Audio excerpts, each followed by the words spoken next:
we are returning to the siege of Vicksburg to commemorate the 160th siege of Vicksburg here in Vicksburg, Mississippi. So let's get to it.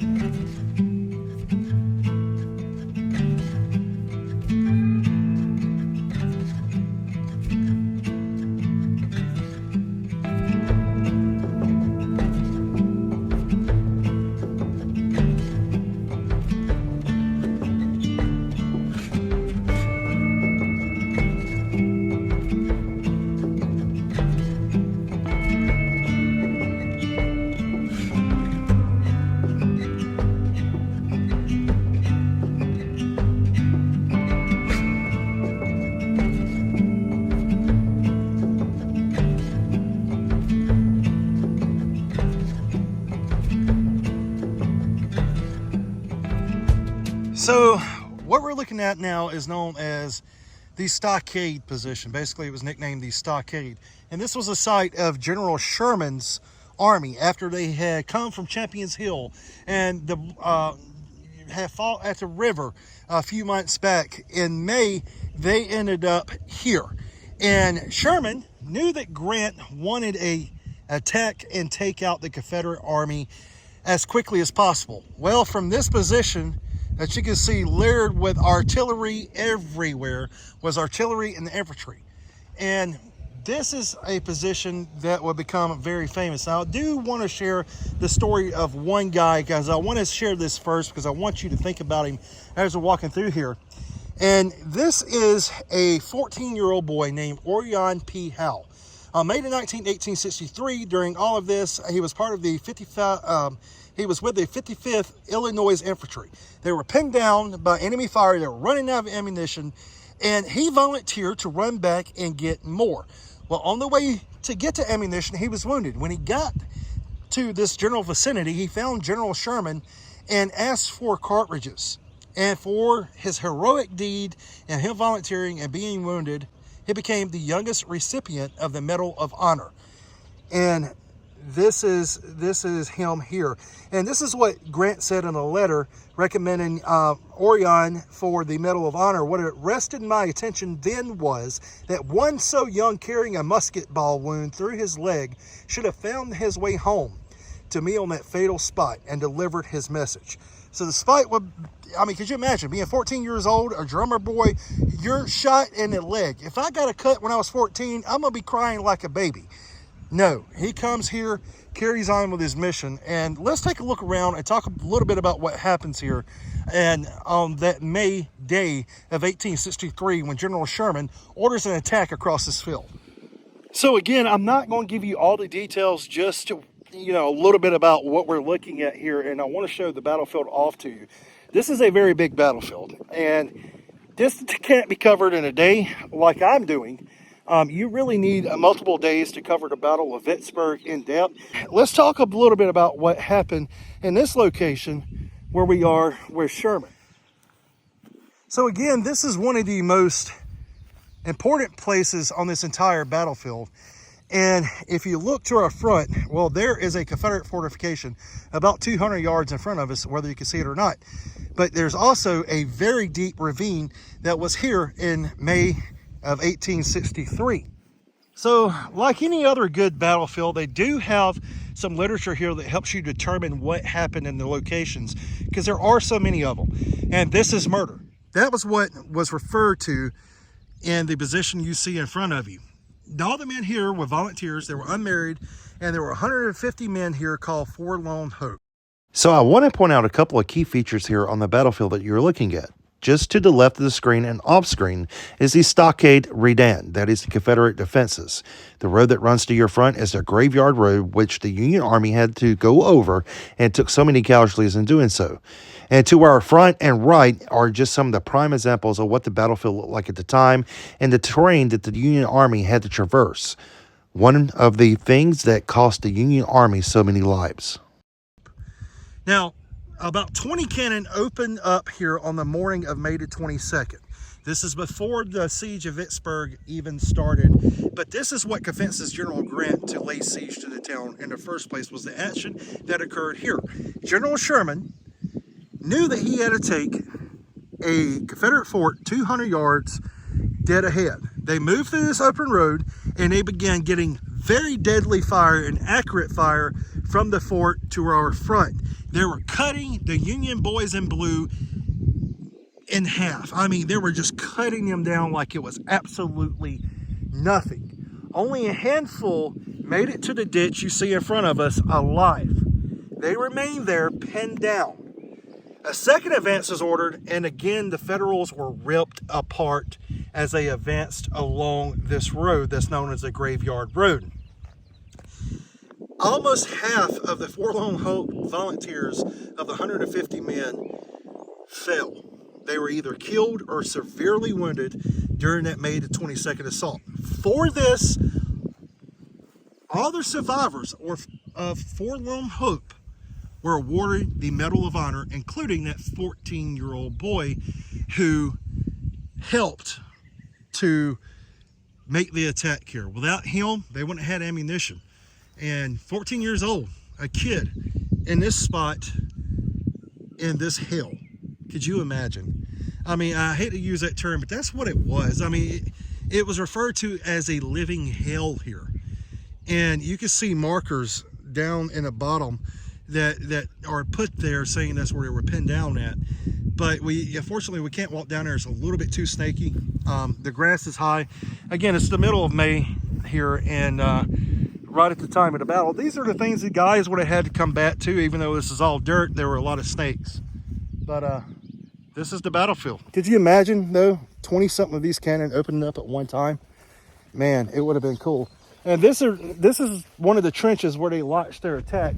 And this was Ewing's approach, and this was his angle where he was right here in this location.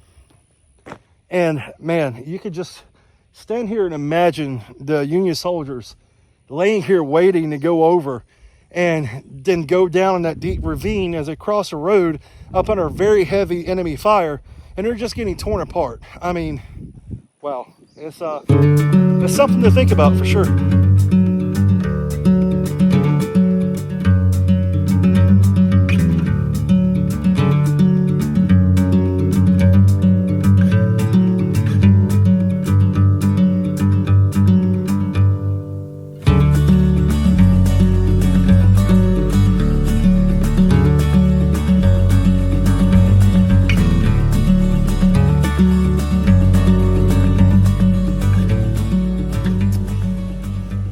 So we have moved in this episode up a little bit to another position. We looked at General Sherman where he launched the attacks on May the 19th and 22nd. We saw where he launched those from. But this is the Stockade Redan. And if you go back to episode 1 of this series where we were in the visitor center and I explained to you what a Redan actually was, go back and watch the episode, and that'll show you exactly what a Redan kind of looked like from the air, and that's what this looks like from the air here. So there is some literature here that is explaining a few things about the monument that is right here. And one of the things you have to consider is this is the American Civil War. At this time, it was brother against brother, family against family, and it was no different here. In this situation, it was literally family against family, friend against friend, brother sometimes against brother. Because this is where the Confederates from Missouri were taking positions. Sherman's Union Army had Missourians. Well, right here in this position is where the Confederate Missouri troops were repelling that attack against Sherman. What happens in this location would make Grant's mind up that he will not try any more frontal assaults against the Confederate Army here in Vicksburg because it's not going to work. So you saw the ravine over there where some of the Union Army was pinned down when they attacked across the road. Well, this is another portion of that ravine right behind this monument to the Missouri Confederate troops. And an impressive monument, one of the more impressive monuments here on the battlefield. And you can see depicted here, brother against brother, family against family, Missourians fighting Missourians. And this is an impressive spot here on this Redan. And this was commemorating right here in this position, Cowles A. Smith's approach for the Union Army. This was the end of Sal A. Smith's approach to the Confederate lunette and front. He carried to this point July the 3rd, and gallery for a mine started but not finished. So they started the mine here on July the 3rd. So after that May ordeal, July the 3rd, they started digging the mine here. The mine was never finished. But you can see just how close the Federals got here. And there was some accounts from this battlefield where Confederates would stick fuses and cannonballs and just roll them on top of the heads of the Union soldiers that was down in the trenches below them. I mean, it was that close of combat almost everywhere on this battlefield that infantry maneuvers were happening. I mean, this was a naval and infantry combined assault here at Vicksburg, but the infantry troops here were catching a brunt of attacks here because they were just having cannonballs sometimes rolled on their heads. And you can see, I don't think you can see on camera, but I can definitely see from where I'm standing, there's probably a 50-foot drop down to a ravine just below this bush. And that's what the Union Army had to compete against. Even though they're right here, well, you can't see what you can't shoot at. Civil War, we have line of sight, line of fire. You can't see what you can't, you can't shoot at what you can't see. So these guys are having a hard time. Imagine trying to charge up this. It's just mind-boggling to me. Some more things to check out here. Brigadier General Martin E. Green, commanding 2nd Brigade, 40 Bowens Division of the Army of Vicksburg, killed in this Redan, June 27, 1863. So General Martin E. Green, who was commanding here, was killed here on June the 2nd, 1863 in this position. So this is just mind-boggling that you've got Missourians fighting Missourians. And this is the position of the 5th Infantry. And this is where they repulsed the Union assault on May the 22nd, 1863. Casualties not separately reported.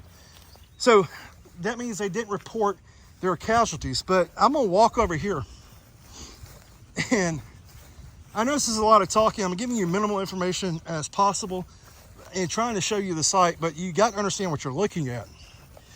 And this is one of the ravines that the Union Army was pinned down in. Sherman's approach is right there.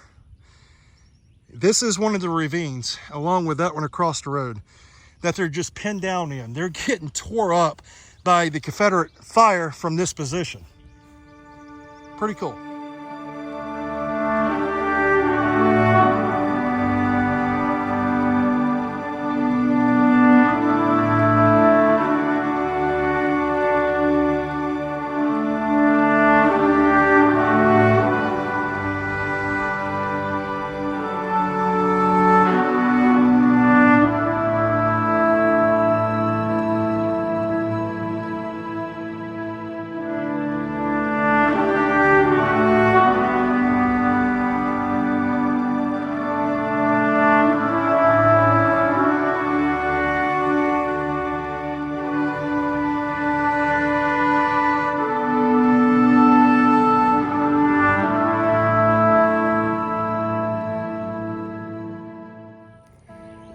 All right, so that is going to do it for this episode of History Saver from Vicksburg, Mississippi, and the 160th anniversary of the siege of Vicksburg.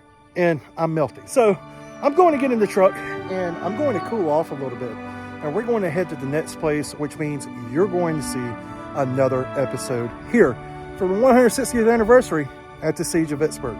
Until next time, guys, keep preserving history. Stay safe. We'll see you soon. If you want to see more great history content, be sure to check out the American Battlefield Trust and consider becoming a member. The American Battlefield Trust is an organization that I highly support, and I know you will as well and not be sorry. Also check out JD from the History Underground here on YouTube, Project Past, vlogging through history, and there's so many more channels that I'm not naming. So go check those guys out, give them some support and love, and go join the American Battlefield Trust and help preserve history for yourself.